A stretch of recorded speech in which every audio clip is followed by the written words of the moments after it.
Hi friends, అందరు ఎలా ఉన్నారు? అందరు బాగుండాలని నేను కోరుకుంటూ నేను మీ సాయి. నా 25 ఏళ్ళ చిన్ననాటి జ్ఞాపకాలు గుర్తు చేసుకుంటూ ఒక ఇంట్రెస్టింగ్ టాపిక్ ఉన్నది ఈరోజు.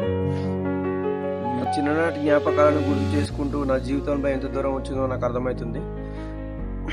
అప్పుడు భయం లేదు, డబ్బు టెన్షన్ లేదు.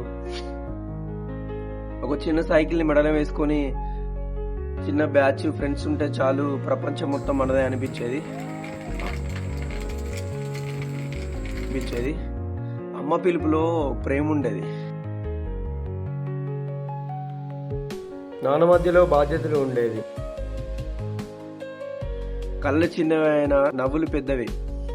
ఇప్పుడు కళలు పెద్దవి, లక్ష్యాలు ఎక్కువై, కానీ ఆ చిన్ననాటి సంతోషం మాత్రం దొరకడం లేదు. జీవితం నేర్పింది ఒకటే: వయసు పెరిగే ప్రతి మనిషిలో చిన్ననాటి పిల్లవాడు బ్రతికే ఉంటాడు. అందుకే జ్ఞాపకాలను గుర్తు చేసుకోవడం వెనకకు వెళ్ళడం కాదు, మనలో మూలాలను మర్చిపోకుండా ముందుకు నడవడం. మళ్ళీ మంచి కన్నడతో మళ్ళీ కలుద్దాం. Stay tune. బాయ్.